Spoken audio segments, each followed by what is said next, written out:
మాస్టారి బోడిగుండు పైన బోలెడు చోకులు, రాగిణి మేడము రూపురేఖ పైన గ్రూపు సాంగులు, సుబ్బయ్య మాస్టారి స్కూటీకి గుచ్చిన గుండు పిన్నులు, టైపిస్టు కస్తూరి ఖాతాలో తాగిన కోకు టిన్నులు, బ్లాక్ బోర్డు పైన గ్రీకు బొమ్మలు, సెల్ ఫోనుల్లోన సిల్లి న్యూసులు, బాతురూములోన భావ కవితలు, క్లాసు రూములోన కుప్పిగంతులు, మరపురాని తిరిగి రాని గురుతులండి, మీ మనసు నొచ్చుకుని ఉంటే మన్నించండి.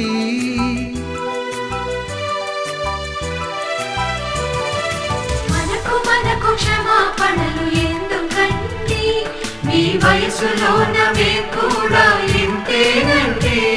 We miss all the fun, we miss all the joy, we miss you. We miss all the fun, we miss all the joy, we miss you.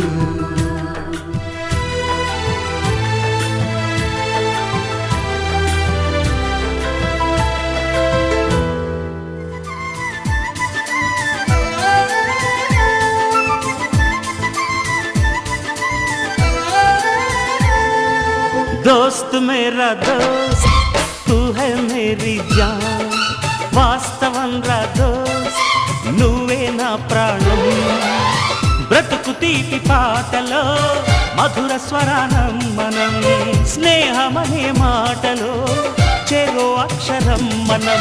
దోస్త్ మేరా దోస్త్ తూ హై మేరీ జాన్, వాస్తవం రా దోస్త్ నువ్వే నా ప్రాణం, బ్రతుకు తీపి పాటలో మధుర స్వరానం మనం, స్నేహమనే మాటలో చెరో అక్షరం మనం.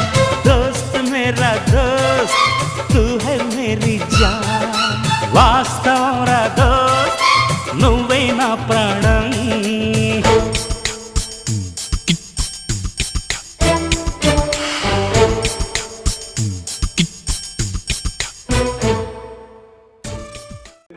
పౌరోహిత్యం చేశాడు. ఆయన పౌరోహిత్యంలో అన్నే రామకృష్ణయ్య గారి కుటుంబం ఉంది.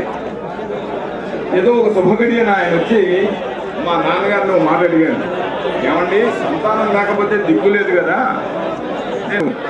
ఎవరన్నా ఒకడిని పెంచుకుంటే వాడు నీ ఆస్తి తింటాడు, చక్కగా వెళ్ళిపోతాడు, వాడు కొడుక్కుంటాడు, వాడు నీ పేరు చెప్పడయ్యా, కానీ మన ఊళ్ళో స్కూల్ లేదుగా, ఈ కోడలో పూట లేదయ్యా, ఆయన అంతవాడు ఈయన అంతవాడు, ఎవరు దాత అంతవాడు. మా నాన్నగారు చిన్నవాడు, ఆయనకి మాట చెప్పాడు. ఆయన మా నాన్నగారు అన్నాడు, ఆమెను నా దగ్గరికి పంపించి నేను చెప్తానన్నాడు. ఎవరిని? ఆయన భార్యని. ఆవిడ పేరు మురారమ్మ. ఇలాంటి వాళ్ళు ఎవరో మనోహరమ్మ అని చెబుతున్నారు, కాదు మురారమ్మ. ఇంకా ఏమన్నా యాడ్జెక్టివ్స్ కల్పించద్దు ఆవిడికి. మురారమ్మ అంటేనే మా అందరికీ ఆనందం. ఆవిడ్ని మధ్యాహ్నం వచ్చా పోసి అంటారు, నీకు తెలియదు, మాటలు కూడా సరిగ్గా వినబడి ఉండవు. మన అంటే దేహాన్ని నువ్వు పంపించేది ఏమిటి? మధ్యలో చనిపోయాడు 50లోనే. కానీ ఇవాళ కూడా ఈ స్కూల్ నిలబడడానికి రెండో మనిషి రెప్పు సత్యనారాయణ గారు. ఇందాక నుంచి అంతా రెప్పా సత్యనారాయణ గారు అనుకున్నాను, కాదు రెప్పు సత్యనారాయణ గారు. వస్తే ఆయనే చెప్తాడు, ఆయన ఈ స్కూలు నిలబడడానికి తన శాయశక్తిగా కష్టపడి తయారు చేసినటువంటి మనిషి ఆయన. దాత అన్నే రామకృష్ణయ్య గారు. ఆయనకి ఇప్పటికి ఎంతమంది పిల్లలు ఉన్న వాళ్ళందరినీ చూడటమే కాదు, ఇక్కడికి రాని వాళ్ళు ఎంతమందో ఉన్నారు. వాళ్ళందరూ కూడా ఆయనకే పిల్లలు. ఆయన కలుసుకుంటూ అక్కడ పడ్డ బాలు ఇవాళ వాళ్ళు ఐసీ ఉందాక అతను నందిని సుబ్బయ్య గారు అబ్బాయి చెప్తున్నాడు, మేమందరం ఎంతమంది పైకి వచ్చాము, లక్షల కాదు సంపాదించుకోవడం. ఆయన గుర్తుపెట్టుకున్న వీళ్ళందరూ కూడా ధనియులే. ఇంతమంది ఆయన ద్వారా, ఆ రెప్పు సత్యనారాయణ గారి ద్వారా పైకి వచ్చారు. తర్వాత వచ్చిన టీచర్లు ఎంతమందో వస్తారు, వాళ్ళని ఎవరిని అవమానించద్దు, అందరూ కూడా గురువులే. జీవనోపాధిలో ఎంతమందో ఎన్నో దక్కా మొక్కలు పిలుచుకుంటారంటే వాళ్ళని ఎవరిని మనం ఆక్షేపించదు. ఉన్న రెప్పు సత్యనారాయణ గారికి నమస్కారం, ఆ తాతకి నమస్కారాలు చెబుతూ ఈ స్కూల్ ఇలాగే ఈనాడు ఈ ప్రాంగణానికి చేరుకొని వారి యొక్క అనుభవాలను, అభివృద్ధులను, వాళ్ళ తీపి గుర్తులను పంచుకుంటూ గడిపే ఈరోజు మీ అందరి జీవితాల్లో విశిష్ట స్థానం సంపాదించుకుంటుంది. ఒక మహాకవి అన్నట్టు చిన్ననాటి ఆనవాళ్ళు జీవితంలో మైలురాళ్ళు. ఆ కాలేజీ ఆ పాఠశాలలో చదివిన రోజుల్లో బుజ్జి, చిన్న, బాజీ, చిన్నోడు, పెద్దోడు, బుజ్జమ్మ, బేబీ అని పిలుచుకునే మీరందరూ పెద్దవాళ్ళు అయిపోయి తాతలు అమ్మమ్మలు అయిపోయి ఈ ప్రాంగణానికి వచ్చి చిన్ననాటి జ్ఞాపకాలను నెమరు వేసుకుంటూ ఈ గడిపే మధుర క్షణాలు, ఈ అనుభూతులు జీవితాంతం మీ అందరికీ గుర్తుండిపోతాయని భావిస్తున్నాం. అందుకే ఈ కార్యక్రమం మరి కొద్ది నిమిషాల్లో ప్రారంభించబడుతోంది. దయచేసి మీ మీ స్థానాల్లో కనుక ఆసీనులైతే సభా కార్యక్రమాన్ని ప్రారంభించడానికి సంసిద్ధులుగా ఉన్నారు. దయచేసి మీరందరూ వేదిక వద్దకు వచ్చి కూర్చోవలసిందిగా కోరుతున్నాం. ఒక విద్యావేత్తను అవుతానో, ఒక రాజకీయవేత్తను అవుతానో అనుకోరు. చక్కగా చదివి పైకి రావాలి అనే పట్టుదలతోనే చదివి ఉంటారు. అటువంటి మీరందరూ వివిధ రంగాల్లో నిష్ణేతులైన వారందరూ ఇక్కడికి వచ్చి మీ అనుభవాల్ని పంచుకుంటూ ఈ కార్యక్రమానికి ఇచ్చేశారు. ఇప్పుడు ఈ కార్యక్రమం ప్రారంభించబడుతోంది. దయచేసి అందరూ నిశ్శబ్దంగా స్థాపించి 60 సంవత్సరాల నుండి 61వ సంవత్సరంలో అడుగుపెట్టి చేస్తున్నాం.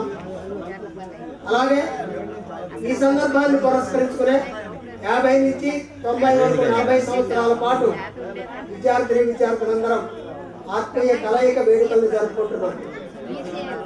దీనికి విచ్చేసినటువంటి ఆ ఆహ్వానాన్ని మన్నించి ఇక్కడ పాల్పంచుకుని ఈ వేడుకలను మధుర స్మృతులుగా మిగుల్చుకునేందుకు విచ్చేసిన అందరికీ కూడా స్వాగతం, సుస్వాగతం. అందరూ మహానుభావులు, అందరికీ వందనాలు. ఇప్పుడు ఈ షష్ఠి పూర్తి వేడుకల్ని జ్యోతి ప్రజ్వలన కార్యక్రమంతో ప్రారంభించుకుందాం. ఈ జ్యోతి ప్రజ్వలనలో ముఖ్యంగా 1950 సంవత్సరంలో అంటే మొట్టమొదటి బ్యాచ్ 5-6 ఉన్నారనుకుంటాను. వారిని వేదికపైకి సాధారణంగా ఆహ్వానిస్తారు. రాధాకృష్ణ గారు, గోపాలం గారు, గజానన్ రావు గారు, అలాగే భాస్కర్ రావు గారు, గోగినేని భాస్కర్ రావు గారు, బస్ప్లేట్ రంగనాథం గారు, అలాగే గ్రామ పెద్దలు